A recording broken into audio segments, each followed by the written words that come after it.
Good morning and good evening. How are you everybody? നിങ്ങളെല്ലാവരും സുഖമായിരിക്കുന്നെന്ന് വിശ്വസിക്കുന്നു. പ്രഭാതവന്ദനവും സന്ധ്യാവന്ദനവും. Hope you all are doing well.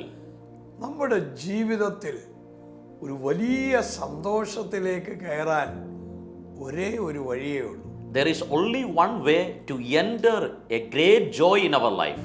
അത് നിൽക്കാത്ത ഒരു സന്തോഷം. An everlasting joy. ആ ജോയ് എന്താണെന്നറിയാമോ? Do you know what is that joy? Matthew chapter 4 verse 4 പറയുന്നു, മത്തായിയുടെ സുവിശേഷം 4-ാം അധ്യായം അതിന്റെ 4-ാം വാക്യം. It says like this. അതിന് അവൻ മനുഷ്യൻ അപ്പം കൊണ്ട് മാത്രമല്ല ദൈവത്തിൻ്റെ വായിൽ കൂടി വരുന്ന സകല വചനം കൊണ്ടും ജീവിക്കുന്നു. But he answered and said, it is written, man shall not live by bread alone, but by every word that proceed out of the mouth of God. വചനം ജീവനാകും. A word of God is life. വചനം ജീവന്റെ അപ്പമാകും. A word of God is the bread of life. But Jesus said, it is written, man shall not live by bread alone, but by every word that comes from the mouth of God. അതിന് യേശു മനുഷ്യൻ അപ്പം കൊണ്ട് മാത്രമല്ല ദൈവത്തിന്റെ വായിൽ കൂടി വരുന്ന സകല വചനം കൊണ്ട് ജീവിക്കുന്നു എന്ന് എഴുതിയിരിക്കുന്നു എന്ന് ഉത്തരം പറഞ്ഞു. വചനം നമുക്ക് ചൈതന്യം നൽകുന്നു.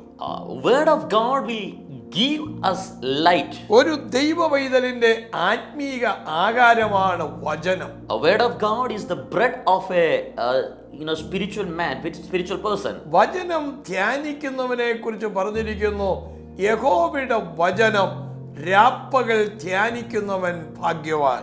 The Bible clearly says that those who meditate the word of God day and night, he is blessed.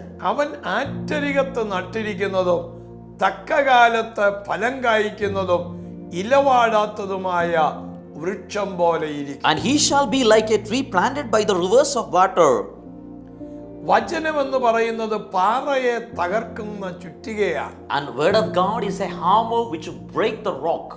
ഫലം കായ്ക്കണമെങ്കിൽ, In order to yield fruit, ആമേൻ, പ്രതികൂലത്തിന്റെ പാറകളെ തകർക്കണമെങ്കിൽ വചനം ധ്യാനിക്കുക, ആ വചനം പ്രഖ്യാപിക്കുക. in order to break the obstacle, the rock of obstacle in your life, you have to read the word of God and you have to meditate the word of God. Live by the word of God. ദൈവ വചനത്താൽ നിങ്ങൾ ജീവിക്കുക. ദൈവ വചനത്തിൽ നാം ജീവിക്കുമ്പോൾ Once we live according to the word of God, ദൈവ വചനത്തിൽ നിന്നുള്ള വഴികൾ തുറന്നു കിട്ടും. and all the ways through the word of God will open in our ആ life. വചനത്തിലുള്ള സന്തോഷം നിങ്ങൾക്ക് ലഭിക്കും. And you will receive the joy by the word of God. ആമേൻ. എപ്പോഴും ഞാൻ ഈ വചനം ധ്യാനിക്കും എന്നൊരു തീരുമാനമെടുക്കുക. And you have to take a decision that always I will meditate this word of God. ഈ വചനം നിങ്ങൾക്ക് സന്തോഷം നൽകും. And this word of God will give joy in your life. യേശു പറഞ്ഞു, എന്റെ സമാധാനം ഞാൻ നിങ്ങൾക്ക് തരും. And Jesus said, I give my peace unto you. നിങ്ങളുടെ ജീവിതത്തിൽ ആ വലിയ സമാധാനം, ആ വലിയ സന്തോഷം, ആ ജോയ്ഫുൾ ലൈഫ്, ആ ലവ്ഫുൾ ലൈഫ്, ഇതെല്ലാം ഈ വചനത്തിലൂടെ ലഭിക്കും. And in your life you will give the joyful life and the abundant life through the word of God.